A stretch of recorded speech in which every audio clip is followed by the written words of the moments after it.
Buenas tardes, soy el licenciado Alfredo Andrés Gordillo Zuna. Es un gusto para mí poderles compartir este curso de Derecho Procesal, Familiar y Civil, el cual he considerado elemental acompañar con casos prácticos para poder entender cada una de las figuras jurídicas que se vayan explicando. En esta primera parte de este curso trataré temas como leyes y tribunales, juicios ordinario y especiales, el abogado contra su cliente y el error en la vía. Esperando que este curso sea muy provechoso para ustedes, iniciaremos. Un primer tema que abordaré es el relativo al de las leyes y juzgados. Dentro de las leyes tenemos que dejar en claro que no todos los estados de la República han dado un propio tratamiento a la materia familiar diversa a la materia civil. Una propia ley o un propio código que trate sobre materia familiar diverso al que trate la materia civil, sino que ambas materias comparten un solo código, teniendo el caso, por ejemplo, del estado de Chiapas y de la Ciudad de México, en donde la materia civil y la familiar se encuentran en un solo ordenamiento, teniendo un código civil que trata de materia familiar y civil, y un código de procedimientos civiles que trata igualmente de los procesos en materia familiar y civil. Pero hay estados, como el estado de Hidalgo, que tienen un propio ordenamiento en materia familiar diverso al de la materia civil. Tal es el caso de que existe una ley para la familia del estado de Hidalgo y un código de procedimientos familiares del estado de Hidalgo que trata nada más sobre la materia familiar, y la materia civil tendrán sus propios código civil y código de procedimientos civiles. Ahora bien, en relación a los juzgados, también es importante conocer que no en todos los estados de la República, en todas las ciudades, nos vamos a encontrar con un juzgado con una misma competencia, teniendo, por ejemplo, en ciudades que existen juzgados del ramo civil, que conocen materia civil, materia familiar y en algunos casos hasta materia mercantil. En otras ciudades de otros estados podremos encontrar que ya existen juzgados familiares independientes de los civiles. Pero habrán ciudades que aún no hayan hecho ningún tipo de especialidad y sean mixtos. ¿Esto qué quiere decir? Que conozcan materia civil, familiar, mercantil y penal. Es decir, todas las materias englobadas en un solo juzgado por el tipo de ciudad que es muy pequeña. También habrán casos como en la Ciudad de México, que existan juzgados sumamente especializados en materia de arrendamiento, hipotecario, etc. Un segundo tema que resulta importante conocer es que dentro de estas leyes, estos códigos de procedimientos civiles, existirán juicios ordinarios diversos a los juicios especiales. ¿Cómo los vamos a distinguir? ¿Cuándo será especial mi proceso o cuándo será ordinario? Es muy sencillo. Dentro del Código de Procedimientos Civiles tenemos que tomar el Código de Procedimientos Civiles e irnos a ver qué tipo de juicios están regulados en lo particular. Por eso se llama en lo especial. Tienen un propio tratamiento, sus propios términos y sus propias connotaciones. Teniendo, por ejemplo, en un Código de Procedimientos Civiles que encontraremos una parte especializada que habla sobre los juicios en materia de alimentos, los juicios de arrendamiento inmobiliario, los divorcios por mutuo consentimiento, el juicio sucesorio testamentario, el juicio sucesorio testamentario, el juicio hipotecario, el de rectificación y modificación de actas del Estado Civil. Todos estos, por ejemplo, podemos encontrarlos en una parte especial con su propio ordenamiento, sus propios términos, sus propios formalismos. Teniendo un apartado especial, un capítulo especial, entrarán dentro de los juicios especiales. Cosa distinta ocurre con los juicios ordinarios, donde habrá un apartado general que hablará de la demanda, de los términos y todo un desarrollo de esos juicios ordinarios civiles, en los cuales entran todos aquellos que no tengan una regulación especial. Esa es la diferencia. Si tienen un tratamiento especial y un apartado especial, serán juicios especiales, y si no hay una regulación en lo particular, entrarán dentro de juicios ordinarios. Habrán estados de la República que, por ejemplo, un divorcio esté comprendido en un tratamiento en materia familiar, y en otros y tendrá su propio apartado, un divorcio necesario, un divorcio incausado, un propio tratamiento, y habrán en otros códigos que todavía sean parte de los juicios ordinarios civiles. Esto hay que tomarlo en consideración porque podemos cambiar de estado, de regulación, y como les digo, todo esto cambia qué juicios serán especiales y qué juicios serán ordinarios.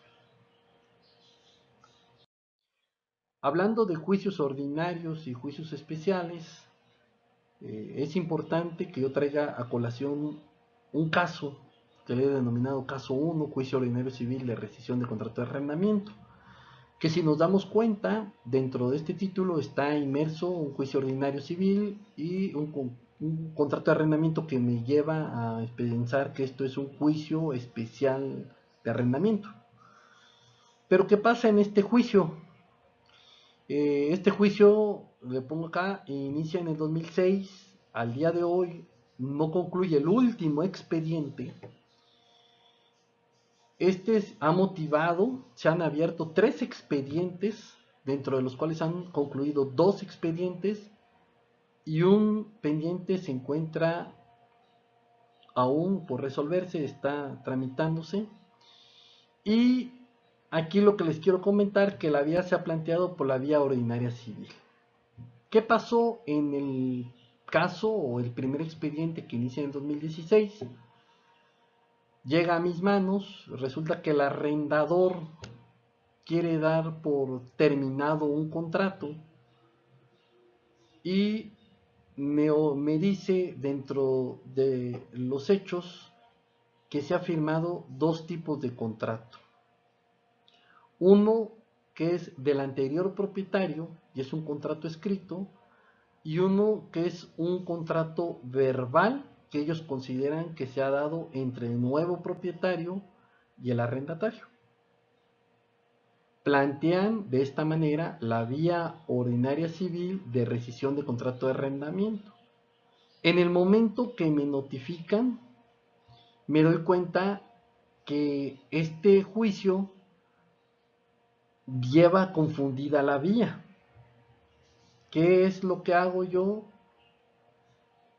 Interpuse un recurso de apelación, porque me di cuenta que el juzgado también se confundió, abre la vía ordinaria civil y me marca términos y me cita artículos de un juicio especial de arrendamiento. Entonces apelo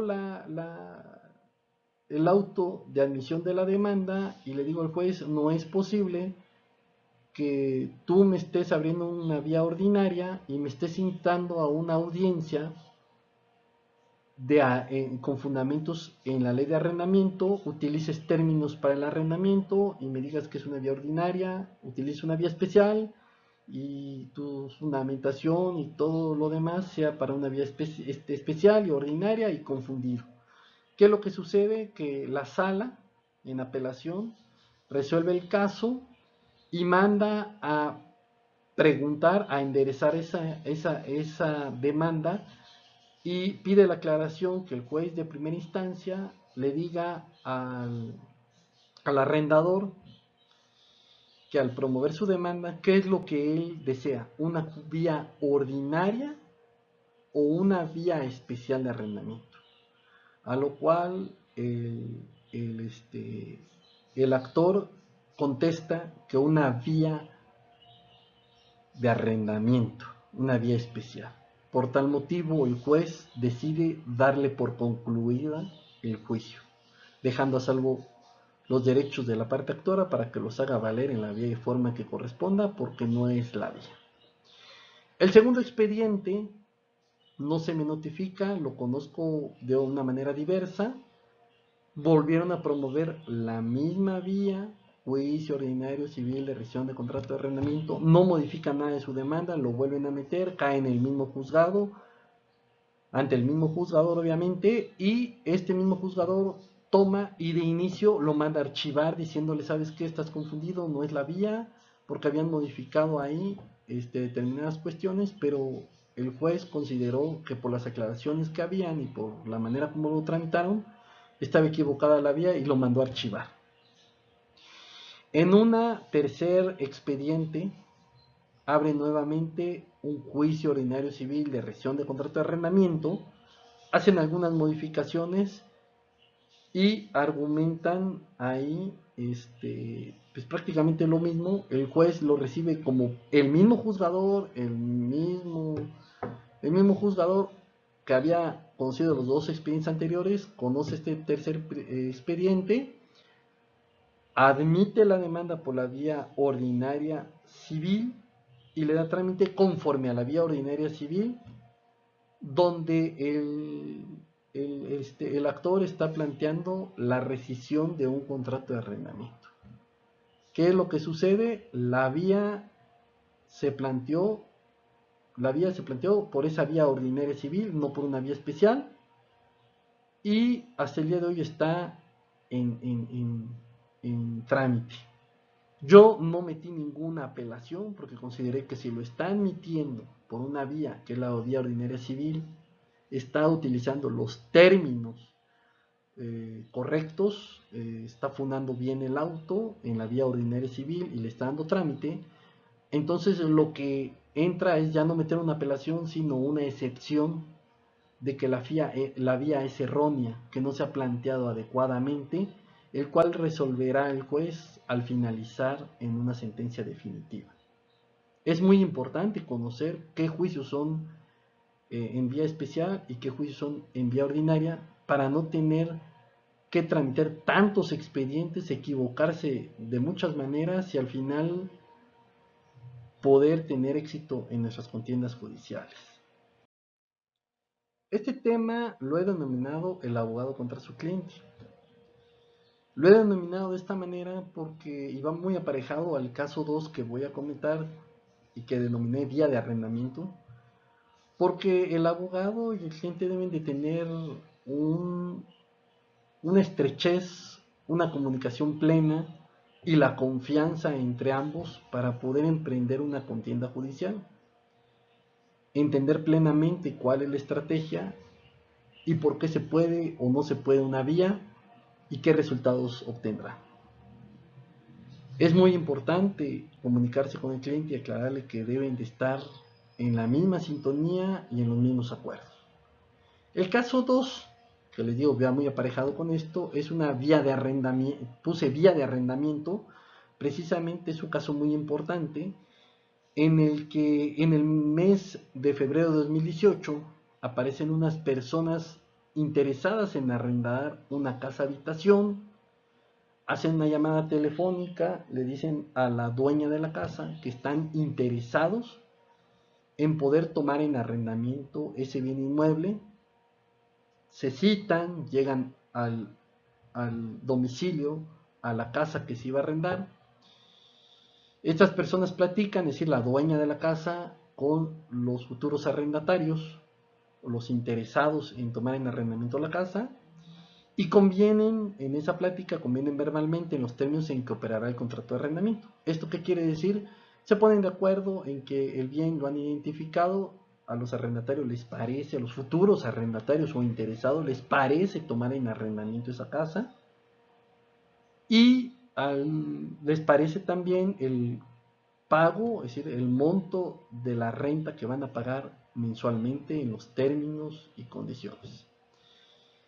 El dueño de la casa se pone feliz porque encuentra obviamente ya los arrendatarios que van a ocupar la casa. Estos arrendatarios muy astutos o estos interesados en la casa muy astutos Le dicen a la señora que ya estando dentro de la casa, haber convenido verbalmente todos los puntos del arrendamiento, le dicen que viene en camino su mudanza y que ya los tienen casi casi en la puerta la mudanza y que no habiendo mayor problema, quieren que les dé posesión de la casa, que le deje a los arrendatarios, futuros arrendatarios, los interesados en la casa, en tomarla en arrendamiento, que le permite ingresar ya sus cosas, les dé las llaves y demás pormenores. Y estos comenzaron a utilizarla, pero no habían firmado ningún contrato de arrendamiento ni documento alguno. Le expresaron a la señora que en cuanto colocaran sus cosas dentro de la casa, se acomodaran, ¿por qué no dejaban al otro día la firma del contrato de arrendamiento? A lo cual la señora, la dueña de la casa, no vio ningún inconveniente y les permitió tomar la posesión de la casa. ¿Qué sucede? Posteriormente? Que nunca pagaron ningún mes de renta, ocuparon por varios meses el bien inmueble y al no pagar ningún mes de renta, no firmar nada, pues la dueña se da cuenta de que lo han engañado y han entrado de manera ilegal a ese supuesto arrendamiento. Cuando yo platiqué con mi cliente, por eso digo abogado contra cliente, le digo que no es un arrendamiento, a mi consideración no es un arrendamiento, sino que vamos a irnos por una vía ordinaria de reivindicación, ¿sí? Para tomar y acercar esta casa hacia acá. ¿Qué es lo que sucede? La dueña de la casa había visto otros abogados y le pareció una mejor opción irse por una vía de arrendamiento con otro abogado.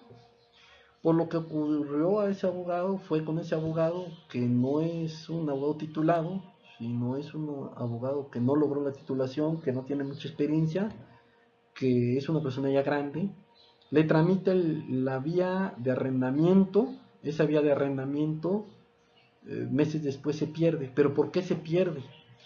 Precisamente porque a la hora de plantear la demanda aseguran que hay una relación de arrendamiento. El demandado, en este caso los arrendatarios o los supuestos arrendatarios, contestan que no haya habido ningún arrendamiento, que le han dado la posesión por otro motivo diverso y por otro tipo de acto jurídico. Entonces la carga de la prueba le queda al actor, es decir, a la dueña de la casa, y al no poder probar el arrendamiento, resulta que se configura que se ha equivocado en la vía y no es la vía adecuada. Por tal razón, pierde el juicio, quedando a salvo sus derechos para que los haga valer en la vía correcta. ¿Qué es lo que sucede? Que si se hubiera firmado el contrato de arrendamiento, entonces sí existiría una vía de arrendamiento. Al no haberse firmado el contrato de arrendamiento, es muy difícil comprobar la relación de arrendamiento y el abogado contrario negará cualquier relación de arrendamiento con el afán de poderse quedar más tiempo o dejar más tiempo a los arrendatarios o a los supuestos arrendatarios dentro del bien inmueble. Pero ¿qué sucede si nos vamos por una vía de reivindicación? Que la vía de reivindicación nosotros tendremos un título de propiedad que comprobará que es la dueña de la casa y expresará al juez que ha habido un error al darles posesión del bien inmueble y que no llegaron a convenir nada, sino únicamente estas personas aprovecharon el momento, se metieron dentro del bien inmueble, ocuparon el bien inmueble y nunca se pusieron de acuerdo en si iban a comprar o si iba a arrendar y no llegaron a ningún acuerdo, si se les iba a prestar, etcétera, no llegaron a ningún tipo de acuerdo. Pero en relación a que ha pasado mucho tiempo y estas personas se niegan a devolver la posesión del bien inmueble, pedirán la reivindicación del bien inmueble por la vía ordinaria civil y el pago de frutos por la ocupación que han tenido durante todo ese tiempo. Entonces operará de diversa manera esta vía ordinaria civil. al poder comprobar nosotros con un título de propiedad que somos dueños, la otra parte, es decir, los arrendatarios o las personas que han entrado ilegalmente a la posesión, tendrán la carga de la prueba de desvirtuar mi dicho. Pero al ellos expresarnos que es una vía de arrendamiento, nosotros lo negaremos, haciendo imposible que opere la excepción que nos ponga. Es muy importante conocer bien los hechos y ver si se configura el acto jurídico, y si no se configura, no irnos por lo que nos expresa el cliente, sino irnos por lo que jurídicamente es lo válido. ¿Sí? Hasta aquí hemos hablado o nos hemos ido sobre un tema que es la vía, o es un juicio ordinario civil o un juicio especial. Obviamente los resultados de intentar una acción, se plantea una acción en la vía equivocada, si es en materia civil, obtendremos, por ejemplo, de nuestra contraparte una excepción en la cual nos dirá que la vía es equivocada, es errónea, y por tal razón nuestro juicio no prosperará. Pero ¿qué pasa en materia familiar? En materia familiar existe de oficio que las autoridades jurisdiccionales deben acordar lo conducente para que se corrija la vía. ¿Por qué pasa esto? Porque existen asuntos de orden público e de interés social que están por encima y que tienen que velar el juez por los derechos del niño, por los derechos de la mujer, por derechos de una mayor valía y que necesitan protección del Estado. Por tal razón, en una vía familiar podrá el juez corregir, enderezar, aclarar la vía. Y en una vía ordinaria civil puede mandarlo a aclarar para efecto de archivar el asunto como concluido o darle el trámite por la vía que diga el actor, si es así. Pero en una vía familiar el juez está obligado a velar por esa vía, mandará aclarar la sentencia y mandará a corregir si en caso se planteó mal la vía. En una vía ordinaria civil, si no mandan ninguna aclaración, estaremos expensas de que al final del juicio se analice la excepción y pueda ser que pierda la contraparte. ¿Por qué? Porque no planteó bien su demanda y la vía no era la adecuada. Operará la excepción y se mandará a archivar como asunto totalmente concluido, dejando a salvo los derechos para que lo haga valer en la vía y forma que corresponda. Hasta aquí dejo esta presentación. He puesto que continuará. Los espero en una segunda parte donde hablaremos de otros temas en materia procesal. Gracias.